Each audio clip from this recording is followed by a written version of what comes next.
So our next question is actually a video question that was submitted to us by Lance Haglin.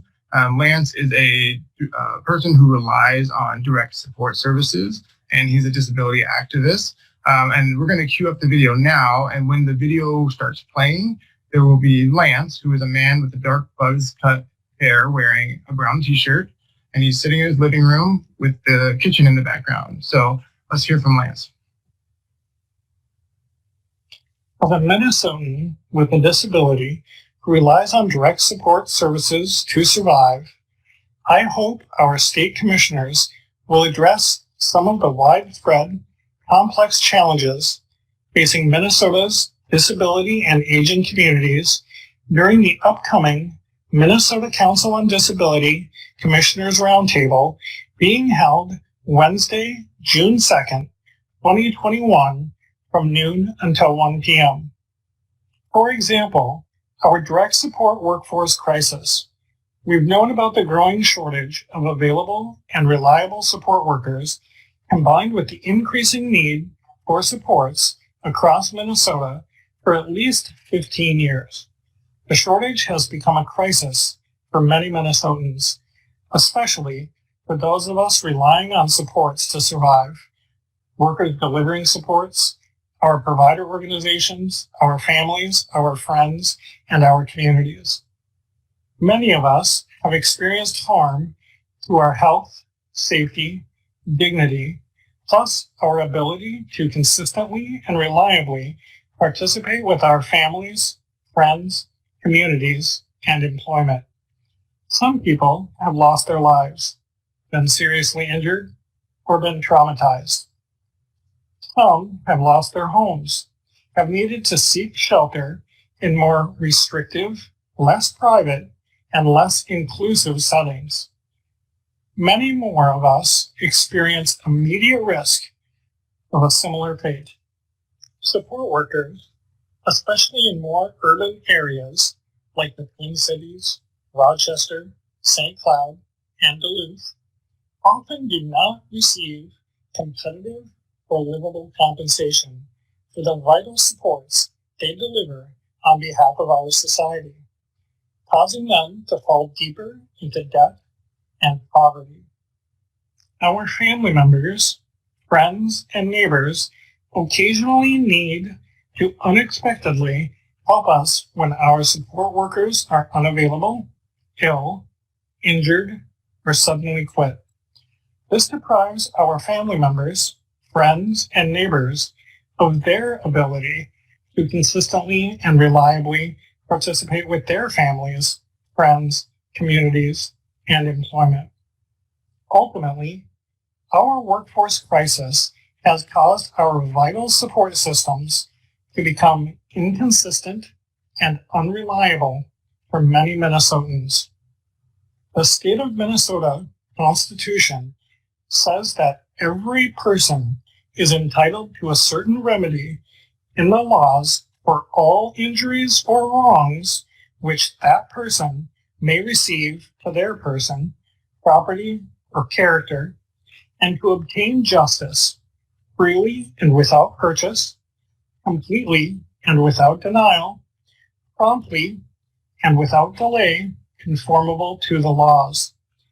Our state constitution also says that no member of this state shall be disenfranchised or deprived of any of the rights or privileges secured to any citizen thereof, unless by the law of the land or judgment of their peers.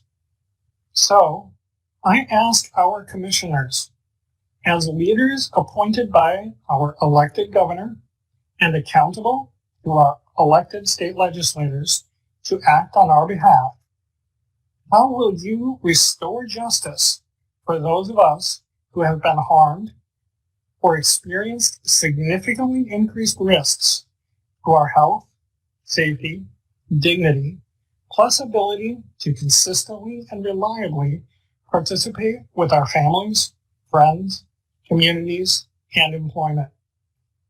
How will you reduce the widespread, immediate jeopardy throughout Minnesota For those of us relying on supports to survive, workers delivering our vital supports, our provider organizations, plus our families, friends, and communities. What policies will you implement besides hosting meetings and providing information? I want to thank Lance for submitting that question, and I want to acknowledge the last thing that he said is how will we, move towards action and besides just hosting meetings. And I recognize the irony that we are just hosting a meeting to talk about disability. So I do want to, show my commitment as a Minnesota Council on Disability. We are a state agency, and so I would like to commit to deepening our relationship with the different state agencies to improve some of the things that Lance was talking about. And I know that Lance mentioned direct support care, which would probably fall more under the human services side of things. But I think this is something that, what can all the other agencies do to help address this issue, which so many people with disabilities rely on direct support personnel. And I'll let anyone give a chance to start chiming in on that one. This is Jody Harpstead, the Commissioner of the Department of Human Services. We know that we had workforce shortage issues before COVID, and coming out of COVID, we still have to see how things are going to look when it comes to workforce shortages throughout the state in lots of different sectors. We are grateful that over the years, we've been able to implement an inflation factor to the DWRS rate system that pays direct support professionals additional compensation over the years, instead of leaving it flat and depending on a particular bill to pass a wage increase. So we're grateful for that. There are also bills running through the legislature right now that would increase wages for PCAs. And so we're very much aware of the concern about workforce shortages and needing to be sure that people are well compensated to go into this very special sacred work, and working to do what we can to continue making sure that the budget contains those provisions to continue to support the sector. Yeah, Lance, I would just piggyback off of Jody's important comments to say we here at the Department of Employment and Economic Development also understand some of the labor shortages you're pointing out, and you're right, it's been around not just a couple of years, it's been around 15 years, this shortage in PCAs in our state. And in addition to the great work that the DHS is doing on this front, DEED is very focused on reaching out to firms who hire PCAs and making direct connections to job seekers. We hold lots of virtual job fairs where literally in the job fair itself, people get jobs in these roles. We have a campaign called Good Jobs Now that is highlighting roles like the ones you mentioned as available in spades across the state. And I think something that we haven't landed yet, but we need to keep fighting for is some kind of pay increases for essential workers more broadly. And I think that's something that this legislative session, the governor and Lieutenant Governor have asked us to really push. Obviously, that's a legislative change we would need our friends in the legislature to agree with. But in addition to the PCA wage rate changes that Commissioner Harpstead mentioned, we also are just looking at essential worker pay in general, which has never been more important than it has been this last year of the pandemic. So really, really powerful question and statements, Lance. Thank you for that. And this is Heather Mueller with the Department of Education. I think one of the other things that we know is that especially in our K-12 setting, but specifically in our high schools, that our students are the pipeline to employment, and recognizing that our ability and opportunity to offer job shadows, internships, apprenticeships, really looking at career pathways in a variety of fields, but specifically in the area of healthcare, and looking beyond what people would identify specifically first and foremost in healthcare, but recognizing there are a lot of positions that exist within that. And so those are some of the pieces that we're really looking at as ways within the K-12 setting to be able to expand access and opportunities for students to participate and engage in professions that give them the opportunity and a glimpse to see what that work looks like and to find their passion in what they're doing. And so PCA is an incredibly important and vital role, as we've talked about it, and for 15 years to not have that is something that we recognize that a pillar of our economy is based in health.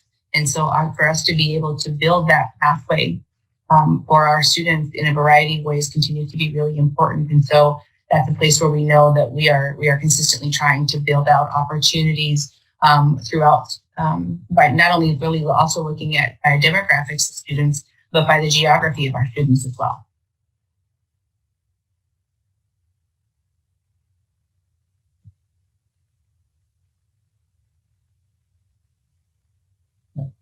Okay, well, thank you so much. From the health department, and the only thing I would add, I think our role would probably be more on interacting with healthcare providers in our various programs that are aimed at helping to spread best practices throughout the provider community. And as I mentioned, we've just learned a lot of best practices in accessibility through the COVID pandemic. So making sure that we are incorporating that learning into our various programs and our ways of regulating certain healthcare provider settings is one way that we can contribute.